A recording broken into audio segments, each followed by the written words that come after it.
Hello, everyone, and welcome to Phase 2 Learning Session number 1 in regards to leverage, the social, emotional, and equity connection. I'm Dr. Angela Byrd-Wright, Division Equity Leader, and I'm joined by... Hey, I'm Heather Peterson, Director of Climate and Culture. Good to be with you all today, and as always with Dr. ABW. Same here with Heather Peterson. We're super excited to share some content related to how we can use social emotional learning as a lever for equity. So as you all know, we are in phase 2 now. We've moved on from phase 1, and this is the phase in regards to cultural competence. So our purpose is to clearly and explicitly identify the connection between social emotional learning and equity, as well as define cultural competence and culturally proficient spaces. Now we'll get into cultural competence, that solid definition, and culturally proficient spaces when we get into learning session number 2, but we're going to set the groundwork today. As far as the impact for this phase, it's really designed for both our division, site-based leaders to be able to translate and transform their understandings from phase 1 to develop that common language and understanding of which we've been having and honing in on throughout the course of this year. And our understanding will form and inform the basis and shared commitment of those intentional connections between social emotional learning and equity. So as we think about this learning session, we're going to, again, clearly articulate and form those connections, purposeful connections between transformational social emotional learning, or SEL, and equity. And as you can see, as you're looking at the model, remember our equity model really speaks to the work of the division, where our core business is teaching and learning, surrounded by culturally responsive teaching, leadership, and curriculum within a safe and nurturing environment. We often say that it's really hard to teach students if they don't feel safe and nurtured. And so we can't even maximize their learning and really even tap into every child, every day, whatever it takes, if the culture and the climate are not in place to do so. And so this presentation is really going to speak to those intentional connections between social emotional learning and equity, creating a safe and nurturing environment, and how we can truly begin to maximize children's learning through leveraging both. So our actions for today, we're going to engage in a series of reflection. It's often very important to gain on that self-awareness and self-management and reflection, but I know Heather Peterson is going to talk to that a lot when we get into the meat and potatoes of this particular presentation. However, our work is really grounded under the 5 core competencies as prescribed by CASEL, and that's self-awareness, self-management, social awareness, relationship skills, and responsible decision-making. So as always, when you're in our sessions, we want you to click here to access the learning reflection guide. Once you do so, it's going to have you to make a forced copy, and you'll end up with something like this.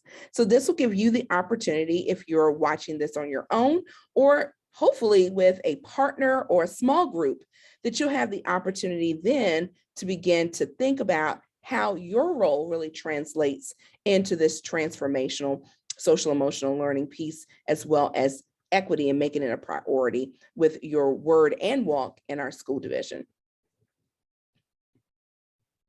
So our driver, we're going to understand how social emotional learning and equity impact environments, our community, our curriculum, instructional methods, and that validate and reflect the diversity, identities, and experiences of all students, because both are systemic and really impact the structures and processes within our division, with an emphasis on equitable learning environments. So as always, we have a shared commitment to brave space. It's been very important to our work, and that in order for us to create such a space, we have to do our best to listen to one another, to affirm, to avoid generalizations, being honest and thoughtful, and then also really being committed to being reflective and staying engaged, and understanding that your truth might be different from someone else. However, it's okay to disagree, but not to be disagreeable. And you can see those tenets at the top of the screen about creating that intentional community of learners, growing through interaction, and then a comfortable place at times to be uncomfortable. Remember, what you learn here leaves with you. What you say here, of course, stays here. So now I'm going to turn it over to Heather, and she's going to walk us through several of the key constructs and terms associated with transformative social emotional learning. Heather. Thank you so much, Dr. Byrd-Wright. So we have spent quite a bit of time, actually 4 years, really focusing on what social emotional learning means, the 5 competencies, and then how we integrate that into the work that we do. So just like the great visual that Dr. Byrd-Wright created around equity, we also have created a visual that you can see here up on the screen around social emotional learning. So you see the 3 key points that it impacts there around that climate and culture, as we mentioned earlier, about the importance of creating those safe and nurturing spaces for young people and for teachers to teach, that we want people, both adults and students, to have that sense of engagement and belonging. And we know more than ever that mental health and well-being matters. And so when we have these come together, what we know is that strengthens our lens of equity. So when we talk about transformative SEL, what we're talking about is the process where both adults and young people build strong, respectful, and lasting relationships. We know that relationships are the key as far as teaching and learning, making sure that young people have, again, the access, the opportunities, the resources, and the supports that they need. And when we do this, it creates an opportunity for co-learning so that we can critically examine what might be root causes of inequity and to develop collaborative solutions that lead to personal, community, and societal well-being. So that is a big, big driver when we think about the connection between social emotional learning and equity. So I'm going to pause here for a second. If you take a look at the model that we created, which is really happening before I had dug into what this true definition of transformative SEL is, I'm going to stop here for a second and let you pause. If you're with the thinking partner, just turn and talk. What alignment do you notice? And if you're on your own, just take a minute. Do you see any alignment, or what alignment do you see between the visual and the definition of transformative SEL? All right, let's move forward, and we will take a look next at what the focal constructs are for transformative SEL. Just like when we think about that base definition of social emotional learning, that process for both adults and students, we know what the 5 competencies are. We've been working through those the past 4 years, even developed some I-CAN statements around this work. Now, as we peel back and we really think about how social emotional learning is equity, a foundational piece for this work to happen, let's take a look at what we want those 5 focal constructs, or what those 5 focal constructs are. So when we think about identity, it's connected directly with self-awareness, how students and adults are able to view themselves, that competency of self-management, again, how we identify the capacity to affect change through purposeful action, which is our agency, and social awareness, when we think about how we accept, respect, and include others within a group or community, that's what drives that belonging. And we know how essential belonging is for both adults and young people to be successful. And when we think about those relationship skills, it allows for those collaborative problem-solving opportunities so that we're able to look in a lot of different contexts, not just locally, but nationally and globally. And then finally, that 5th competency of responsible decision-making, it is linked directly to curiosity, that when we're able to be self-critical, or we're able to analyze and look at different situations, we're able to then spark that curiosity to help us have the right conversations, and more importantly, move to the right actions. So if we take a look at our next slide, then what we are really talking about is key insight number 1 and where we are going with this work. So when we think about explicitly positioning and communicating about the work of SEL as a lever for equity, that's one of the things that I love about the work that we do here in Hampton. It's not a program, it's not an initiative, it's the way that we systemically approach the work. And so key insight 1, number 1 is really about how are we positioning this work. So there's a great visual on that next slide where Dr. Byrd-Wright and I have been so intentional and loving our collaboration, because we cannot do this work in parallel roads. This can contribute to a lack of communication, or even a sense of competing priorities, which comes first, which is more important. This work has to intersect. It has to become work that is integrated so that we indeed can make sure that we are strengthening our lens of equity while ensuring adults and young people have the social emotional skills necessary to be successful. So when we look at that lever point on that next slide, what we're really talking about again is the importance of being intentional about how the work we've done so far and will continue to do cannot be done in isolation. It's an imperative that we communicate the priorities of aligning the work of both equity and SEL, and that we have structures and partnerships so that that collaboration stays strong and it's ongoing, and it's something again that we see is done in a systematic way. So when we look at the visual then of our, again, being intentional, explicit, and overt. So you can see these two beautiful models, how they work in tandem. As Dr. Byrd-Wright lifted up, our core business is definitely teaching and learning, but what gets poured into that to make it successful is not only that work of social emotional learning, but again, making sure that we have that culturally responsive teaching, leadership, and curriculum, creating that safe and nurturing environment. And we know this gets done when we have a strong foundation of social emotional learning. So just digging a little bit deeper so that we can really solidify this work, we have some commitments that have to be made around this work. So it has to be that we implement this with a focus of affirming strengths, values, cultures, and the lived experiences of students from differing backgrounds or diverse backgrounds.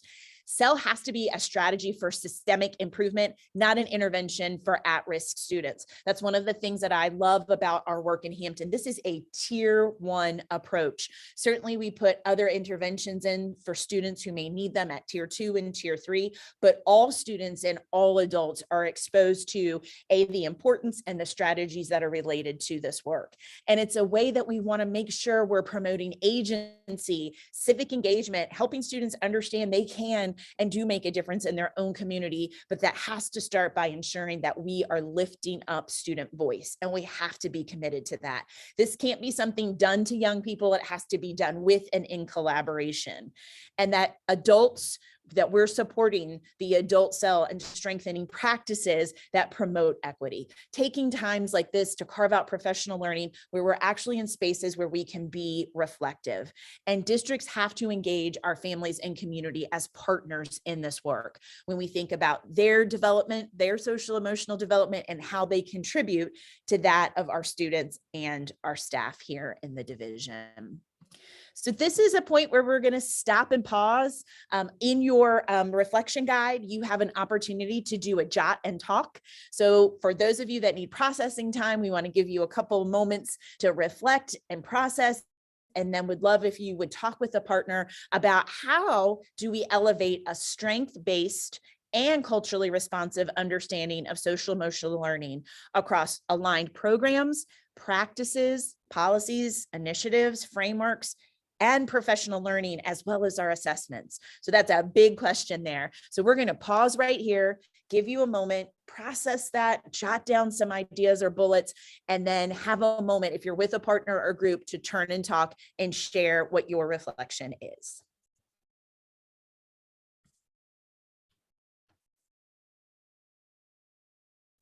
All right. I hope that brought you some great reflection time, as well as the time to share with a thinking partner. So that was key insight number 1. So we are going to move into number 2, where we have to prioritize adult learning and critical reflection about their own SEL skills and cultural competencies. And I think that this is something that Dr. ABW and I are so passionate about. This isn't something you PD away or you do a book club about. This is about how do we dig in deep and make sure that we're doing the reflective work that this takes. So again, when we think about key insight 2, what we're really talking about are the actions to support this work, which mean engaging staff and reflecting in their own beliefs, their biases, and their SEL competencies. We want to engage staff in examining what might be some inequities and co-designing collaboratively strategies to promote equity across our entire division. And we have to build capacity. We have to build the capacity of our staff to be able to engage in practices that promote both culturally responsive SEL and equitable learning environments. Because again, as we're strengthening those responsiveness skills in a foundation of social emotional learning, then it helps us to ensure that we're going to provide the right opportunities. But we have to take a deeper dive into this work.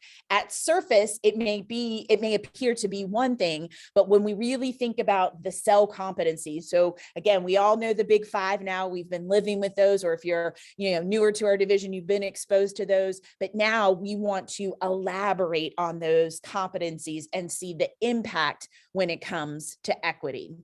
So you see the chart here, and it has the 5 competencies and the equity elaborations. This work actually began back in 2015. So what we want to do is take just a few moments to unpack each of the competencies and what those equity elaborations are. So let's jump right into self-awareness. So we know we've talked about understanding our own emotions, being able to have an accurate self-assessment, knowing our strengths, and being able to have that belief system, that self-efficacy. So when we kind of stretch it is what I like to think about. When we think about the equity elaboration of this, it's the importance of understanding and examining social identities, that we have to derive constructive meanings of what those social identities are. And we have to ground it in the affirming of different cultural heritages. How are we inclusive? How are we creating those opportunities? How are we allowing students to see themselves on a daily basis, to be able to, again, look in the mirror, look out of the window. So their own awareness, but us as adults also helping to model this work. Because then we jump right into self-management, which we know is all about, once we identify and understand emotions, how do we get to a place of regulation? How do we then have the things like effort and motivation and being able to work toward goals? So when we think about this as an equity elaboration, really thinking about some of that culture stress that both adults and young people are dealing with and coping with discrimination and prejudice. And that may look different. And we have to make sure that we are not assuming, but that in a space of social emotional learning, we again are allowing that sense of agency and identity to come into play. And then when we think about that social awareness piece, how we have empathy, the big piece, how we see someone else's perspective, and recognizing family, community, and school support, and that they may look different for different people. And when we elaborate on this from an equity lens, it's discerning the importance of diversity, and not just that inherent or I should say overt, but what might be situational opportunities that we are providing or not providing, and understanding the meaning of diversity and context. What type of climates are we creating for both young people and adults to feel they can be themselves? Recognizing the cultural demands and opportunities, but more importantly, not just saying what we believe, but having that true sense of collective efficacy, that we truly believe it is our moral imperative to provide, again, those opportunities, resources, supports, and outcomes for our young people. And then finally, when we move on to relationship skills, again, how do we connect? How do we make sure that we've got what we need? By demonstrating that cultural competence and leveraging cultural fluency. That's how we make those connections. And with that responsible decision-making, when we're able to model problem solving and really thinking about, from an equity elaboration standpoint, how do we assess the impact of one's beliefs and biases? How might that impact your relationships with your students, your teaching, your learning that's happening in your classroom? How are we pursuing inclusive and mutually beneficial solutions? Not just solutions that make us feel comfortable as adults, but that again are supporting what our students might need. And then reflecting on those broader ethical consequences of our decisions that we might make. So again, really taking a moment to think about, some of you have done with me and identified that you have a SEL superpower. It might be the relationship skills. It might be that self-management. So you have had work of where you really recognize your strengths. This reflection point that we want you to have is an individual moment. So this will be a time for you to reflect individually. Again, you have your reflection guide to guide you in this. But thinking about what you just briefly heard about the equity elaborations, how do they impact your role in the work that you support? Thinking about, as a building administrator, how does this impact your work? And what are areas of strength for you? Again, you might have already identified as you were listening to this. It might go right along with what you've already identified as a strength, but take a moment to really think about that. And when we look at, again, at those equity elaborations, what might be one that you need to commit to growing? One that you think would be imperative to be able to model for your staff and students. So we'll stop right here and give you a moment to have that reflection piece, and then I will turn it back over to Dr. Byrd-Wright.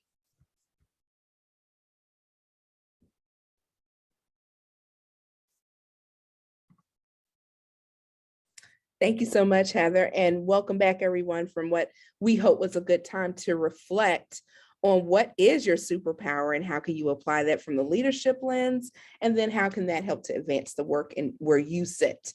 And so just as an extension of that, we want to talk about the 4 dimensions of our equity lens. And you've heard Heather even speak to that as well in regard to access, opportunities, supports, and outcomes. And that is the frame, or really the foundation behind not only the equity model, but the work of cultural competence within our school division. But these 4 dimensions really provide that descriptive and really a conceptual understanding of what equity work requires of us and how we can think and act in service of our students, the adults in which we serve, especially those who are impacted by inequities and those who have been historically underserved or marginalized. So this is really a call to action to think about ways in which we can provide access, opportunities, supports, and outcomes to everyone within the school division. And so how does that work? We talked about at the beginning of our time together about how SEL is being used as a lever for equity. So thinking about the graphic that you see before you, promoting those conditions to enable all children, and I'm adding in there, if you think about the little caret symbol, and adults to reach their full potential. Because as leaders, that is part of the goal. If we're working to support teachers, then teachers, of course, will support learning, and now our students will flourish there. So we've got to enhance both sets, not just for our students. And so when you look on the left side of that graphic with social emotional learning, it's really that development of the knowledge and behaviors and that perspective needed to understand and manage one's emotions, get along with others. And you heard Heather talk about those competencies that have really set the groundwork for the last 5-6 years now in the division in regards to how we can move and advance the culture and climate within our work or our school spaces. And then now taking that and now applying that to those equity elaborations and equity in education, providing access to high quality education. That's what we talk about when we say maximizing every child's learning. And we mean every child, not just the ones that you like under the blue harvest moon every other Wednesday. Every child, regardless of where they come from, what they look like, what their background is, all children deserve to have a safe and nurturing environment here in this division. And as you think about that, take a moment, you can click right there in the presentation to our understandings that are tied directly to our policy AD, which is the philosophy of Hampton City Schools. So as you look at this really gives you an additional driver as to the understanding about what does it mean when we talk about equity and cultural competence here. And you'll notice that we understand and recognize that equity is not the same as equality, and that education equity means that every child receives what they need to develop and to grow and to reach their full potential. And our promise through our mission is the portrait of a Hampton graduate, of which we talked about at length during phase 1 of our time. And then our commitments. How can we demonstrate our commitment to equity? Examining our policies, as just spoken to, our policies have been really updated to ensure that equity is a part of the work, not only in word, but in walk as well. And then ensuring, as we move down here, social emotional learning as a lever for equity. Our understanding specifically define that, and understanding that social emotional learning is not that parallel road or that graphic that you saw earlier in Heather's portion of today's presentation, but really it's perpendicular, intersects all the time, and really can be right on top of one another. When you think about establishing SEL as a lever for equity, to really, we can use that to further promote creating safe and nurturing environments, again, to maximize students' learning. So take a moment to really read through these understandings and commitments, because again, it is grounded in our policy, because the policy of the school division specifically not only outlines the policy detail for, what do we stand for, what are our core values, what do we believe, but really how can we accomplish this? And so this is really tied into the equity model, which you saw with both of those graphics. They could probably, as Heather was saying, be superimposed right on top of the other, because they really speak to opening the door, opening our hearts, opening our minds to ensure that quality teaching and learning takes place, because that's our core business. And so ensuring that happens within that safe and nurturing environment is really going to be sustained by exceptional and culturally competent staff, which really leads us into this framework or this phase, because if our philosophy states that we have to be led and sustained by exceptional and culturally competent staff, then we need to understand, well, what is cultural competency, which leads us to our next conversation here. So what is it? What does it mean to be culturally competent? It's having an awareness. Notice I framed that in orange, and I'm a color coding person, and I know Heather can be too. And if you notice with the social emotional learning pieces, she leans towards those warm colors of orange and red. And so we wanted this to really stand out here. Having an awareness, she talked about responsible decision-making, self-awareness, understanding where one sits to then be able to leverage that into building one's own identities, views, and understandings. What's been provided here on the screen is the culture wheel. If you look there to your right, you're going to see that our culture really is not just, when you see the word culture, oh, it's what I may look like. No, it really is a lot of things under the surface. That's why I love that graphic earlier in the presentation. We are an iceberg, because our skin is, like the iceberg, but all the organs and everything else going on inside of it really reflects who we are, our knowledge, our stories, our language. What do we really value in our work and what we do. And so it's also an ability to have an understanding of not only the differences that we have, that we bring to the table, but also what makes us unique when we sit down at the table.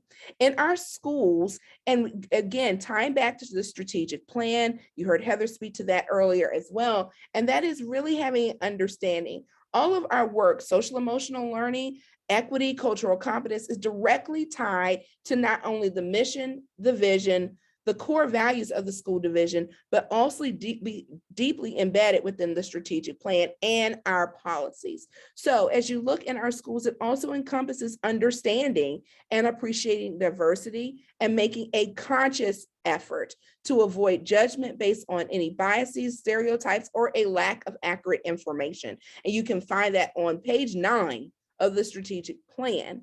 And so we are being very explicit in not only the connection between social emotional learning, but that our staff is to be, and our students are to be led by cultural competent leaders as well. So very important to understand where we sit within our policies and our strategic plan to be it's the guidepost to further action. So at this time, you have the opportunity to reflect and connect again. You'll go back to your guide. So we've talked about the equity elaborations. You had the opportunity to jot and talk. So now we've jotted and talked. We've now done some equity elaborations, and now you're getting ready to jigsaw this thing out. So you have the opportunity to reflect and connect now. If you're with a thinking partner or group, count off a little bit and say, all right, I'm going to take section number 1. I'll take section number 4. Or if you're by yourself, then of course you can read through and then write down where you see some ahas. So you've got an opportunity to do that, but this is what we'd like you to see. Giving your assigned number, discuss your ahas for a given statement with your thinking partner or group. So we really hope that you're watching this with the group, but if not, think about and jot those items down. If you select the graphic, you'll be rerouted here to how social emotional learning won't happen without a culturally relevant or responsive, those words are quite interchangeable, start. So it's really important to see that the literature, the resources that we're using also have that strong connection between social emotional learning and cultural responsive practices and or equity. So you're going to see that here. So take a few minutes for yourself to read through each section. You'll know you're at a new section when you see something highlighted there in bold, and follow along with your reflection guide. So just take a few minutes to do that, and then we'll see you in just a second.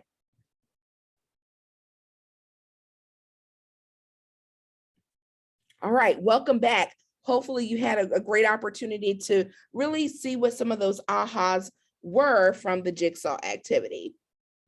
And so now as we move on into those key insights, Heather talked about key insights 1 and 2, and now we're going to continue on into key insight number 3, where we can elevate students' cultural assets, voice, and agency. And how can we do that? Through social teaching practices. And when we think about that from the leadership perspective, how can we support teachers in this process? So as you're looking at this information, there are really 10 practices most frequently referenced across social emotional programs. And this truly is not an exhaustive list, so understand that, but these 10 practices can really represent important teaching strategies to use in classrooms to support a positive, engaging, and inclusive classroom experience or experience as a whole in a building or the space in which you may work for students and teachers.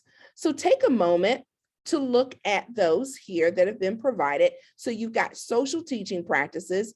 And so when we think about that, student-centered discipline, using the appropriate language with students, both academically, but also corrective and affirmative feedback, responsibility and choice, warmth and support. So creating a culture and climate where students know that a teacher cares so that they can, I've never found a student that if they know that a teacher or someone in their life that's important to them cares for them, they won't run through walls, hopefully not literally, but run through walls directly for them to subdue anything that's asked of them. So just take a moment to reflect and connect on this particular section.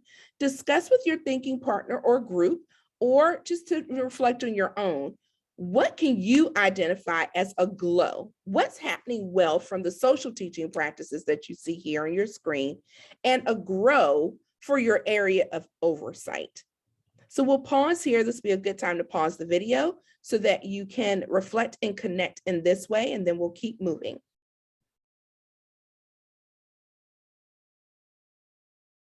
All right, welcome back. So now we're going to move into instructional teaching practices.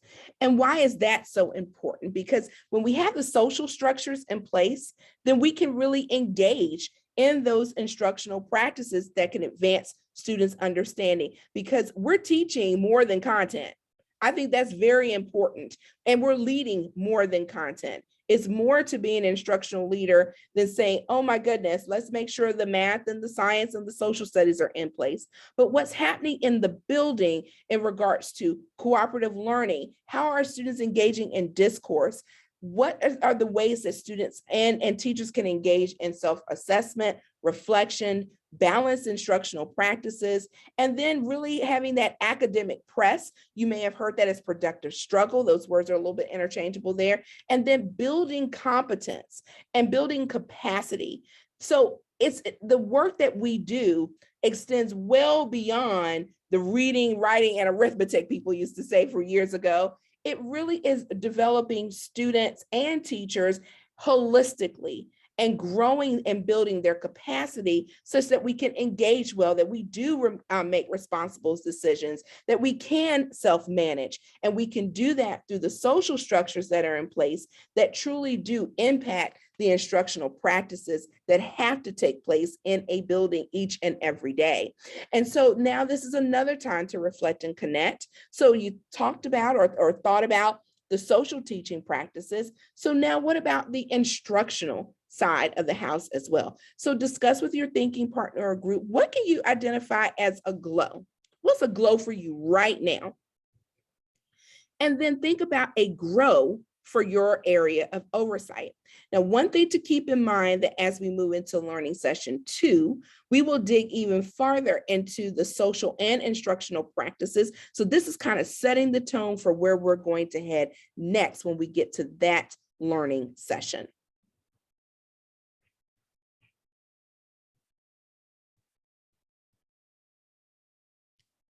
All right, so welcome back, everyone, from your Reflect and Connect time to process.